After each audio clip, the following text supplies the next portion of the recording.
Hey guys, how's it going? This is Natnator, and welcome back to your weekly dose of Creepypasta.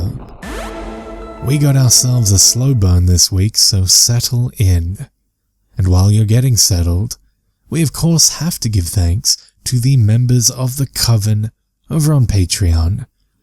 I'd like to give a huge shout out and another thank you to the Disciples, Auntie Pat, Backwards D-Dog, Bubbly Panda, Tiffany, Tomboy Top Uwu, and Patrick White. Thank you all again, really appreciate you guys. Now, as always, turn out the lights, get comfortable, and let the story begin.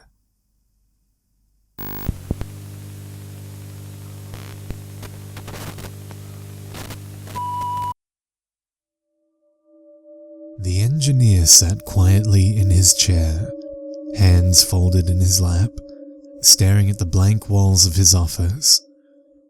It was almost time to press the button. That was his job. Every hour on the hour from 9 to 5, he would press the button. He didn't even know what it did. 4 years of college and another 2 years to get his master's degree. And all he did for a living was press a button. He didn't complain about the money though. He made 10 times what an average mechanical engineer made, and all he had to do was press the button.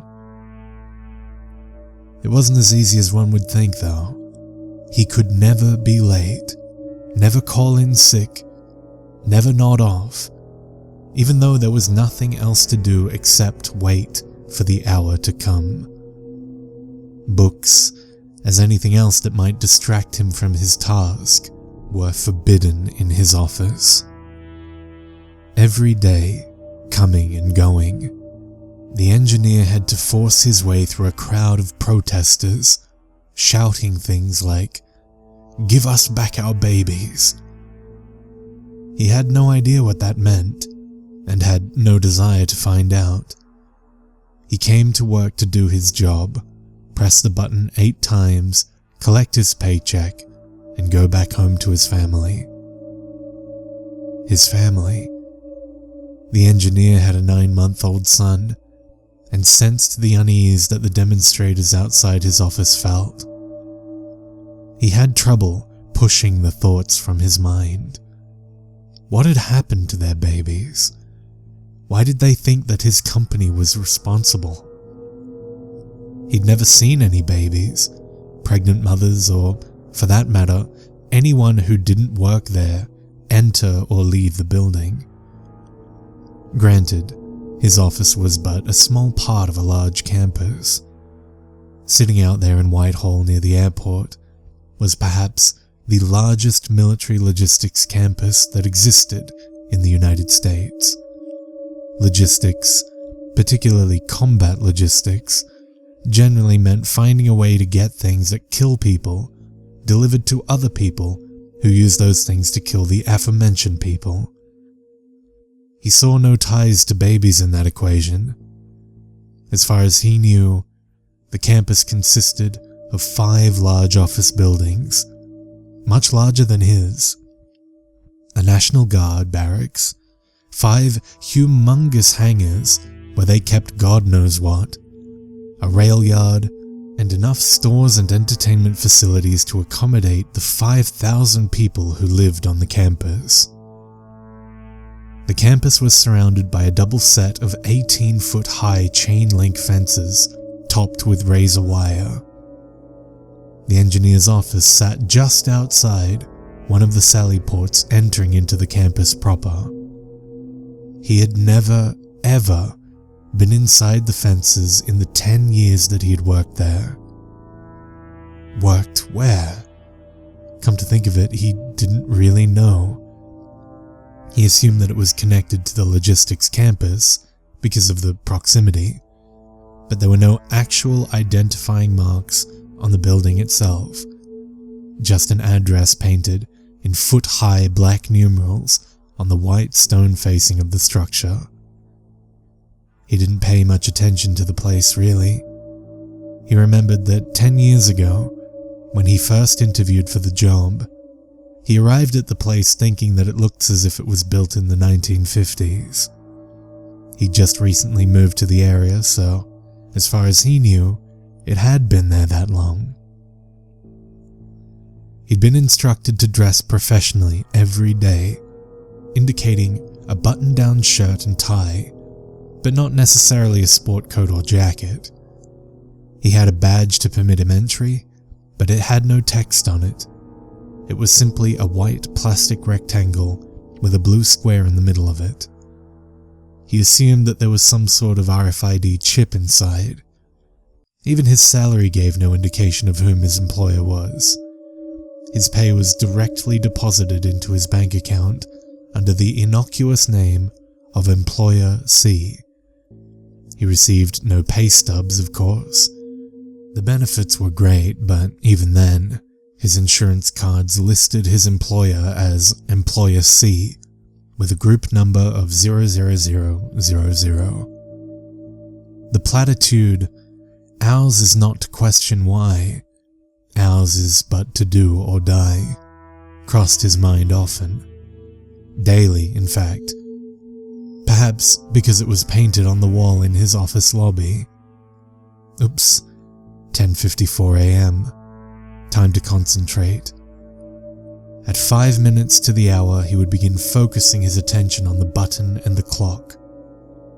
He prided himself on his ability to always press the button exactly on time. Never a second too early or too late, as measured by the big hand on the analog clock hanging on his office wall. He was allowed a certain measure of leeway, but once he had pressed the button a full 5 seconds early and was called to the carpet over it by his supervisor. Another slip-up like that would affect his performance review. A few more would jeopardize his job, and though no one had ever expressed it in words, he had the idea that his was not a job that you could simply get fired or resign from. There was Harold, for instance. When he retired, they had a party.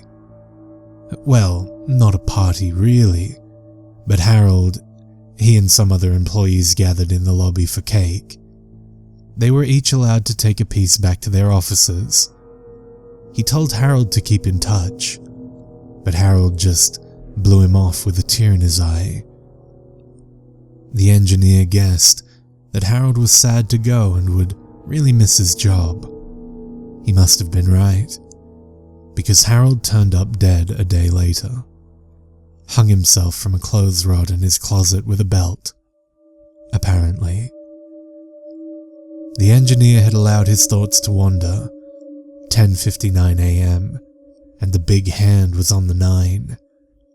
There was the countdown and press the button. Oh God, that was too close. His heart was pounding. He held out his right hand, fingers spread, and looked at it. He was trembling uncontrollably. Told you that it was a stressful job, he thought aloud, thinking of his wife. 3 o'clock had finally rolled around. The day was dragging on as usual. The engineer was in a rut. That happened sometimes. He had just pressed the button when he heard a commotion in the hall.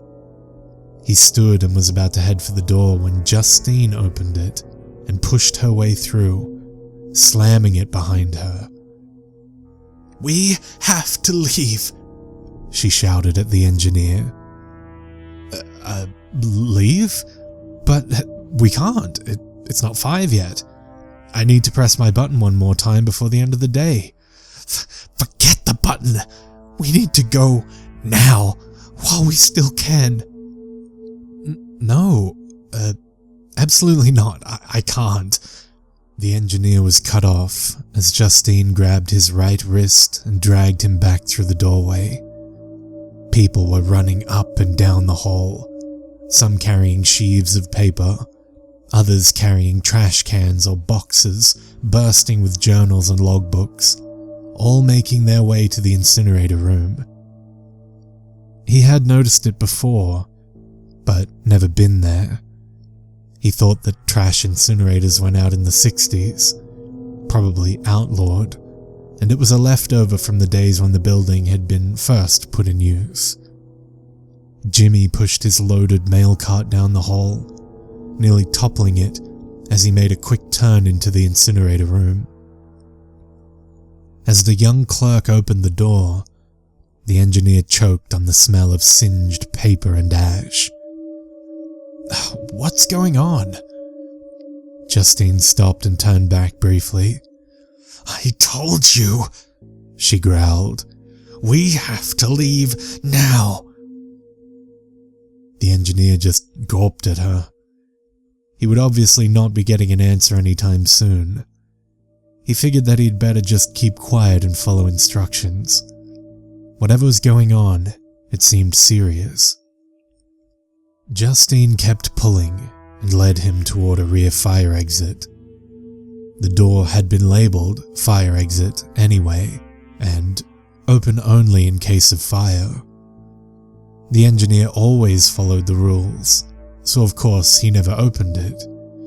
He had wondered about it though, because from the outside of the office building, he deduced that it would open inside the campus fence.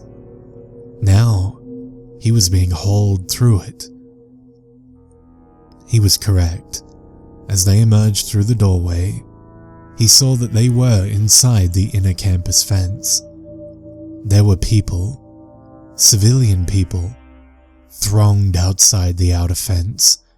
Their fingers were laced through the fence and they were shaking it, trying to push their way through. They were shouting again. "Give us back our babies! You thieves! You stole them! We want our children!" The engineer squinted and pinched his mouth. "What are they talking about?" "Just keep moving," Justine answered as she pulled him back away from the fences. The outer fence had just collapsed under the weight and force of the crowd of people, and now they were at the inner fence, still screaming their protests. "Where are we going?" This time, Justine gave him an answer. "To the rail yard. I think we can get out on one of the trains. They can't stop it. The boxcars are the safest place to be right now anyway. They're armored." "Why?" The engineer gave up trying to get answers. He broke from Justine's grip and began running toward the rail yard on his own. The horde had now broken through the inner fence and were running after them, as well as the rest who were fortunate enough to escape the engineer's office. Glancing back to look at the crowd, he now noticed that the office was on fire. The people were growing frantic and began throwing anything they could find: rocks, bricks, tools from steel chests in the workyard. They reached the rail yard, and one of the boxcars, when a crescent wrench hit Justine in the head. Blood gushed from the wound, but scalp injuries usually looked worse than they were. Usually. Justine went down like a rock. The engineer considered stopping to help, but his fear outweighed his compassion. He jumped into a rail car just as another coworker was closing the sliding door. It plunged them into darkness. After a bit, the engineer's eyes adjusted to the low light filtering in through the translucent plastic sheets set into the ceiling of the car. He was in the company of 4 other co-workers, and they were surrounded by hundreds of what appeared to be orange 5-gallon buckets with white lids. The kind that they sell at Home Depot, he thought, only with cryptic markings in place of the easily recognizable square label with stenciled words. The car began to sway as the people outside were pushing against it. "What do they want from us?" cried the engineer over the din from outside. One of his co-workers, one that he somewhat recognized, Jeff, he thought, began talking as if the engineer already knew part of the story. They're not babies. Not even fetuses, for God's sake." "What? What are you talking about?" It dawned on Jeff that the engineer really had no clue as to what was going on. "The buttons, man. The buttons. Each person had one task. Each button performed one phase of the operation. Preparation, extraction, fertilization, and so on. That way no one person was responsible, either morally or legally." What did my button do?" "Yours filled the buckets." The engineer looked around him. The buckets surrounded him. He made his way over and pulled one off a pile, setting it on the floor in front of him.